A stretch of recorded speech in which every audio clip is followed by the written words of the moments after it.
Yo, yo, yo, how is everybody doing today? This is Colin back at it again with another episode 8 of A New Direction, the podcast where I talk about all sorts of great things ranging from a variety of topics and just kind of give my opinion on different things, and we just kind of relax and have a chill time. But as usual, I'm starting off with the music recommendation for the episode, and this time is gonna be a little bit different, a little different stylistic change compared to my usual. Today, the recommendation is the album Goodbye and Good Riddance by Juice WRLD, who I'm sure many people are probably familiar with at this point. He's a very, very, very famous rapper who unfortunately passed away in the end of 2019, I believe. But this album is honestly really, really solid and definitely my favorite like rap album. And like I said, I don't really have a whole lot of experience listening to rap music. It's not really my preferred genre, and it's not that I think it's bad or anything. It's just I just don't particularly listen to it very often. I guess I haven't really listened or dived really deep into the pool of music that's available in this genre, and so this was kind of one of my first steps into that sort of realm with rap and whatnot. And honestly, this album, just cover to cover, is a banger. I really don't think you can go wrong listening to any of these songs. You've got very, very famous ones like Lucid Dreams and All Girls Are the Same. You've got more like low key songs, Black and White, Used to. I mean, there's some straight bangers on this album. But if I were to pick like two or three that I would highly recommend, Candles is definitely number one. Armed and Dangerous, and I would say End of the Road. Those are three songs that I'm pretty fond of on this track, or on this album rather. So I would recommend giving it a look if you're trying to find some new rap or just want to listen to some old classics. There's plenty of good album or good songs on this album, and I highly recommend it to anybody who is trying to either dip their toes into it or just wants to listen to some new rap that maybe they've never checked out before. But this album is a great starting place, and I don't know, I find it very easy to kind of relate to the music here. It's kind of more like a sad rap. Not necessarily like emo rap, but kind of like heartbreak, and covers a variety of different topics and kind of darker themes on this album. And so I kind of find it easy to relate to, I guess. And so I guess that might be why I like it as much as I do compared to other sort of rap artists or rap albums within the genre. But with that out of the way, we're going to be diving into the topics of the episode, and I've got four different ones as usual. The first one here, we're going to give a bit of an update about the car situation that I had mentioned a few episodes back now, where I was talking about getting rid of my car and trying to buy a 5.0 Mustang, which is definitely still something I would like to do. But after getting some, new information, especially regarding pricing and whatnot, I think my vision might have changed a little bit. Given that I'm young and I have a perfect driving record, and I got really good grades in school and everything, but just given my young age, the 5.0, the insurance price is not bad. The quote that I got, it's honestly a lot lower than I was expecting, but having that insurance on top of a car payment is a little bit expensive for me right now, given my position in life, and just how much money I make.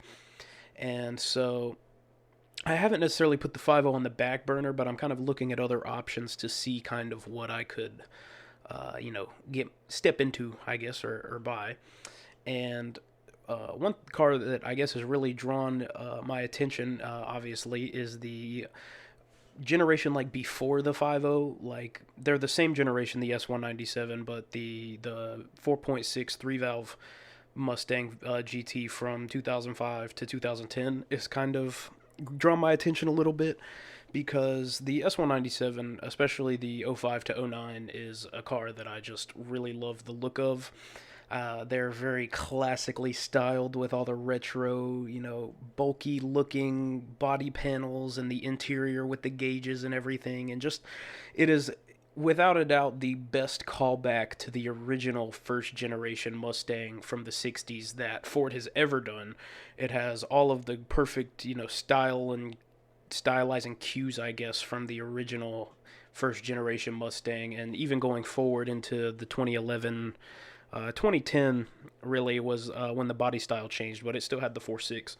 But 2010 onwards, they kind of lost a little bit of the future, or they kind of futurized, I guess, the classic styling. So it doesn't necessarily reflect the 60s ones as much as the 2005 to 2009 Mustangs do. And then the S550 from 2015 on to present, honestly doesn't really have a whole lot of retro styling to it. It's a very sleek and modern looking car, and I really love the S550s. I think they take a lot of design cues from the New Edge, which is the two-valve Mustang GT that I currently own, is a New Edge, and so I guess that's kind of why I'm partial to S550s, because, they share a lot of similar traits, I guess, especially, like, you can even see with, like, the headlights. The two-valve headlights had the tri-bar kind of outside look, and the S550s, they kind of moved it around a little bit, but it still got the tri-bar, like, DRL lights on the headlights, and they're kind of shaped a similar way, and it's just, very obvious callback to the New Edge, which I think is really cool, especially considering the New Edge is not a very loved body style by Mustang enthusiasts. It's definitely kind of odd looking, being a early 2000s or late 90s, early 2000s kind of car. It's kind of got the more older aesthetic that came around in that time period, and they were trying to kind of be futuristic with it, and it looks really good. I think the New Edge cars are really beautiful, especially when they're modded right and done right. Get some rims, fix that wheel gap with some lowering springs or coilovers or something, and, get like a front splitter, some, an exhaust and some tint, and you've got a really sick looking car, especially to be as old as it is. But the '05 to '09 I'm kind of drawn to specifically because, for one, the V6 I had, which I mentioned in one of the previous episodes, the same one, was the S197. It was a 2005, and, it would be kind of cool to, I guess, go back, kind of step back into the car, the same kind of car, but more power, better sound, and a manual transmission. And I really loved the S197 that I had. The V6 was a fun car to drive. It was an automatic, and it was really slow, but it was still a rear-wheel drive, sports car. And I had a lot of fun in that car. It was it really taught me the basics about how to learn to drive a rear-wheel drive car, because there is obviously a huge difference between a front-wheel drive and a rear-wheel drive car. The way they handle is going to be different, and their capabilities are going to be different. How easy they are to, get out of control is going to be different. And, stepping from my front-wheel drive V6 Ford Escape that I had into that V6 Mustang was definitely a good, like, transition from front-wheel drive to rear-wheel drive. And so I'm very grateful that I was able to have the opportunity to drive that car. It really kind of found or helped me grow my passion for Mustangs, even though it was a V6 and it was kind of slow. But, getting a 3-valve Mustang GT would definitely be a step in the right direction for me, and it would also kind of allow me to put the 5.0 not on the back burner, like I said, but, like, it would kind of allow me to push it back somewhat to maybe like a later stage dream. Like, my next step up after the 3-valve could be like a 5.0 once I get a better job and kind of get through school and everything, and it could be like my end goal or whatever, my final evolution of my Mustang journey or whatever. But the 3-valves are cheaper, and being that they're older, the insurance prices on them are probably going to be considerably better. And the thing is, too, the aftermarket for them is plentiful, and the ones that you can buy even used right now have plenty of, modifications done to them. And obviously, mods don't really add value to a car. Rather, they do the opposite. But, I'm wanting to buy a car, that at least has some rims and maybe like a basic exhaust. And obviously, I would probably switch it up. Definitely on the 3-valve, I would go full catless exhaust, probably an off-road X-pipe, and then SLP loudmouth. Pretty much muffler deletes, so it's going to be stupidly loud, which is how I like it. I mean, I'm not going to lie and sit here and say that I think really loud cars are, great. They're not amazing, but that's just how I like it, especially with a Mustang. When I see a nice V8 Mustang, I want it to be loud. Like, I want to hear that exhaust, and, that's kind of my mentality about it. But also, I would also love to get one that's got some cams in it already, whether that be the Ford Performance Hot Rod Racing cams. And for those of you who aren't familiar, the camshaft is a part of the engine, part of the timing, really, of the engine, and it spins and kind of controls the whole timing of the car, really. And so by getting a different camshaft with a different duration and lift, you kind of adjust the timing of the engine, and you gain a lot of top end power, so higher up in the RPMs. By doing camshafts, you will get a bump in the top end power as long as you tune the car correctly to accompany the camshafts. Um, but they sound really, really, really good at idle. A cammed V8 car just sounds amazing at idle, and if you've never heard one, I highly recommend looking it up on YouTube and listening to a cammed, whether it be a Mustang or a Camaro or a Dodge or any, a truck, even anything with cams with a V8. It just sounds amazing at idle, and I love that sound. And I know it will kind of probably kill my gas mileage a little bit. I still want to get a cammed 3-valve just for that sound, and it would probably get very old having to daily drive that, but honestly, I don't care because I still get to sit there and chop at all the red lights and just be obnoxious. Say what you want, but, I want it to be loud, and I want it to be a dope-ass car. So hopefully I'll be able to find something like that to buy here in the coming weeks. But I got to prep my current car to sell first, so that'll take a little bit of time.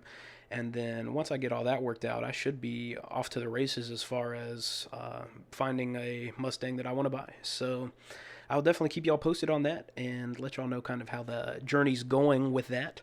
But following up the car discussion, we're going to talk about my cat. I personally have a cat. She is my daughter. Her name is Magnolia, and she's a little over a year old now. Her birthday is September 20th, and so she's a little bit over a year, or almost a year and a month now. But at the time of recording, at least, when this goes up, it'll definitely be over a month. But a year and a month as of right now. So, she is you can hear her now, probably.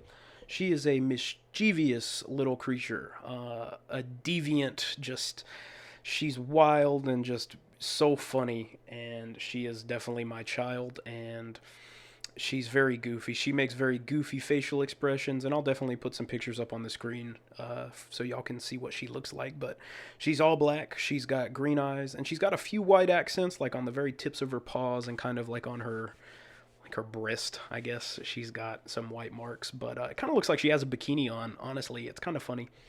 But she is definitely a black cat. She's very mischievous and kind of... I don't know. It kind of fits the Halloween vibe almost, but she's a goober, and I got her from my friend Devin. So his girlfriend's sister found Magnolia. She was on the side of a highway, and his girlfriend's sister was driving by and happened to see her and notice her and picked her up. And it took a week or two, but I was able to convince my parents to let me get Magnolia, who they were a little bit hesitant to allow me to get her because, for one, we already have a cat. My brother has a cat named Nova, or as we endearingly call her, Big Girl, because she is very large and in charge. But they were kind of afraid that they would fight and wouldn't get along, which is very true. They do fighting and don't get along. But they eventually relented after I made like a PowerPoint and everything, and I made like a whole presentation on why they should let me get a furry companion. And so it worked, and I picked her up and brought her here, and she has definitely been a very great thing for my life. She's my little fuzzy buddy, and I love her. She is definitely my child, and she's very wild and loves to play and have a great time, and she's currently fighting my curtains, so do with that what you will, I guess. She's very wild. She's definitely been a very good, like, emotional sort of companion for me through, the past year that I've had her. She's kind of been here for me when I need her, and she seems to know when I need to snuggle up and just be, kind of in my feels, and she's always there, and I am very fortunate and lucky to have had the opportunity, for one, to be able to get her in the first place, but also to kind of grow as a person as I've dealt with the responsibilities and undertakings of having a pet.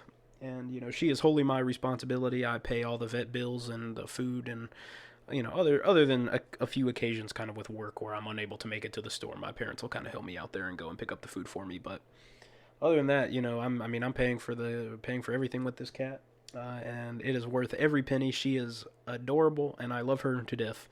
And for anybody who is interested in getting a cat or is on the fence about getting a cat for some reason, just get a cat. Cats are great. Cats are my favorite animal. A lot of people are dog people, and that's cool. I have a dog too, or my family has a dog rather. He's something. That's a discussion really for a whole different video. But dogs are really cool and dogs are great companions, but cats, I guess, really just fit my personality more. They're chill, they're lazy, they're laid back. They don't require a whole bunch of effort when it comes to, like, you don't have to walk them and, all that. Like, cats are very much independent, and I like that. And so it's nice to have a independent furry friend that I can rely on. So I would highly recommend anybody get a cat because that is very, very very, very good for your mental health, and as long as you're able to support it and take care of it, it will provide you a lot of love and cuddles and things that are very valuable, at least to me. But with that being said, that's Magnolia. I hope that y'all enjoyed the pictures I put up. I'll definitely put a few up there, but she's a cutie. But with that being said, the next topic here is walking around the block, which is something that is very random, but it's something that I really enjoy doing. It's getting a little cold here where I live, so I'm going to have to bundle up a little bit more when I do it. I'm actually probably going to go after I finish recording this episode, but walking around the block is a very, like, cathartic experience for me. It's a great time for me to kind of self-reflect and, be with myself and kind of talk with myself and, I don't know. It's very internal and reflective for me when I walk, and I like to walk a lot. I try to walk every day if I can. Here recently it has been a little difficult with working and having schoolwork and everything, but I do my best to walk at least once a day. I usually walk about 2.5 miles, 2 miles or so for one lap. Occasionally I'll do 5 miles if I have the time or I'm feeling it. But, getting 30 minutes a day of exercise, of cardio, is very good for you. I mean, that's what doctors say. And, walking is a really great way to exercise because, everybody knows how to walk for the most part. Given, barring certain, disabilities or illnesses or circumstances, the average person in the United States is capable of walking, I would say. And so, it's really good to kind of get moving, and it feels good, like your body feels good after you walk, and it's just it's really nice feeling exercising, which is something in the past I have not really been big on at all, was getting exercise and working out. I guess it was never something I was really into, and it showed for sure. But once I started walking, I really started walking the first time I got really into walking was it was probably like February 2020, and I was going through some rough personal stuff at that time in my life, and walking was like my coping mechanism. So I was literally walking for hours and hours every day, just putting up with stuff in my personal life and talking to myself and reflecting and trying to make the right decisions. And walking was very good for me in that sense. It allowed me to kind of clear my head and think without emotion, I guess, because that's really one thing that I'm very bad about doing, is when I think with emotion rather than thinking like rationally. And that can be a bad thing, especially in circumstances where your emotions are not necessarily in the right place, I guess. Like, it's not rational what you're feeling. That can definitely have some negative impacts on kind of how you're feeling and your mental health. But, walking was good for clearing my head and allowing me to be objective. And it's definitely something I've kind of carried on since that time. And back then, like, I was walking so much, I lost like a bunch of weight, and I started looking better and feeling better, and that was nice and motivating as on its own. And so it's kind of been something that I've kept up with a little more. I've tried to make a habit of walking and, getting exercise and, getting out and being active and moving, because I've spent a lot of my life not doing that, playing video games and sitting on my ass all day long and, being lazy. And, while I will say that, that's fun doing that sometimes, it's not productive. And a big thing for me, at least here recently, has been, productivity, being able to make the most out of your day and get the most done that you can. And, that's kind of been my big thing here recently. And so I think that's why walking has been sort of a good outlet for me, at least here recently and, in the past. But I would highly encourage anybody who is interested in working out or wants to lose some weight, or is just feeling down. Go for a walk. Honestly, like, walking is not hard. I will say it can burn your shins, especially if there's like a lot of incline on your walking route, which there is in my case. There's a good little bit of incline, so it burns. But you're working it. You're burning the calories. Trimming down, I guess, and it's really good for your mental health, which is, the primary reason that I started with it. And, mental health is a very important thing. Making sure that you're sound mentally and confident and comfortable in your own skin is definitely a very big thing. And walking can kind of help you achieve that, especially if you kind of don't know where to start. By walking and being able to kind of think more clearly, I guess, or at least that's how it was for me.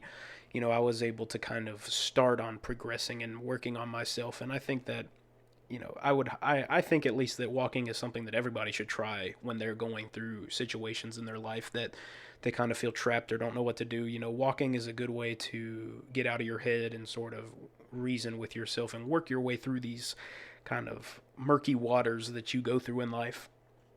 And, I would highly encourage anybody to walk or to try it just to see kind of what it does for you. It could be a great hobby, or, at least a great coping mechanism for you that you can carry on through the rest of your life. I mean, these things kind of stick with you and last. And so, finding what works for you is very important. But I just want to talk a little bit about that, since that's something I've been doing recently and just have noticed. But finally, my last topic for this episode is my ideas for future musical projects, which is something I've been giving a little bit of thought here lately. I just released that album here a few weeks ago, like 2 weeks ago now, maybe 3 weeks. And, I haven't really done much with music since that came out. I kind of wanted to take a little break, since I put a lot of my effort and time into, conceiving that album and writing and recording the songs. So, I kind of have been taking a little break. But here recently, I've kind of been thinking about starting back up again, trying to, maybe write some new music. And I'm not saying it's going to be anything that's going to come out anytime soon, or, be in any sort of complete or final form anytime soon, but just, experimenting with some ideas. And I definitely really like the dark ambient sort of style that I got on my first album, Lament. And going forward, that'll definitely be a sound that I kind of pursue a little more. I think it's a really cool sound and very dark and eerie and mysterious and just perfect, really, for kind of the vision that I was going for. But I'm kind of trying to explore that a little more, maybe try some new techniques and work a little bit with different effects and equipment, and definitely work more in the production area, trying to get everything more crisp and, professional sounding. Although I will say one thing I really did like about the album was the fact that you could tell it was like literally recorded in my bedroom.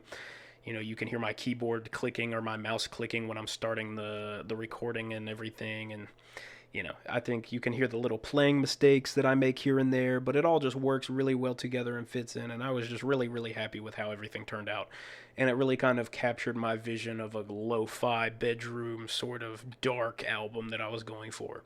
And so if you haven't listened to it yet, I would highly encourage you to go check it out. It's on Spotify, Apple Music, all the major streaming platforms as far as I know right now.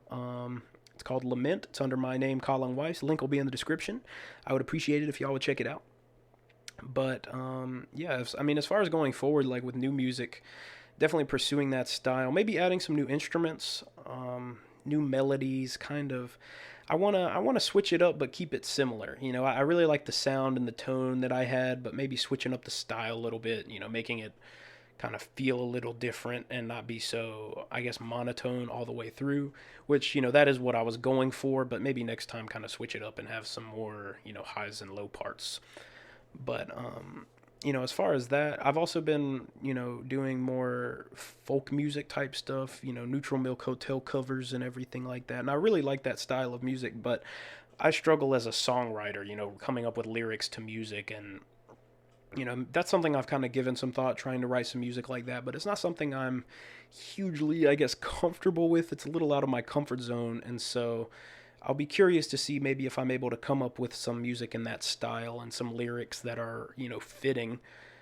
Neutral Milk Hotel especially has some very out there lyrics, and so I know it doesn't have to be very clear cut. It can be very, up for interpretation and ambiguous, but I would like to maybe try to dip my toes into writing music like that. But that kind of covers it as far as my ideas for music. I mean, definitely doing more musical covers and maybe more professional covers of songs. And then we obviously have me and Devin have our band. We have a black metal band. I may have mentioned that before, but yeah, we've got like a little black metal band that we've been working around with as he's learning the bass guitar, and so that'll definitely be kind of its own separate project, but very much present. So definitely we'll make updates on that and kind of on my musical stuff as it comes along. But as of right now, it's not in any sort of even conceived form. It's mostly just been me sort of messing around and trying new things and kind of figuring out the sound that I like and kind of what I would like to go for maybe for a future album. But with that being said, that covers all the topics for this video. I hope y'all enjoyed the discussions we had today, and I hope that y'all have enjoyed the podcast content that I've had coming out here the past, I think it's been like 2 weeks, a week, 2 weeks, something like that. It's been very fun to record these videos, and I have a really nice time talking to everybody, and just, it makes me feel like I'm kind of having a conversation with my viewers, and, I enjoy talking to people, and so I really enjoy making these episodes, and I'm happy to see that, I'm getting views and likes and everything. So just share the content with people, and I mean, like it and subscribe it, and just stick around for the journey, because it's definitely gonna be crazy to see how many episodes we can get out of this. Already this is episode 8, almost to 10, almost in double digits already. That's crazy. But yeah, it's been nice to record this stuff, and I hope y'all are enjoying the content. But with that being said, I hope y'all are having a great day, great night. I hope this video finds y'all in a positive state of mind.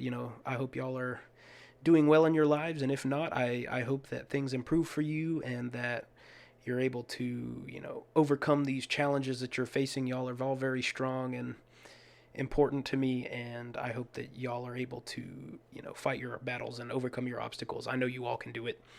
But with that being said, stay chill. This has been Colin, and I will see y'all next time.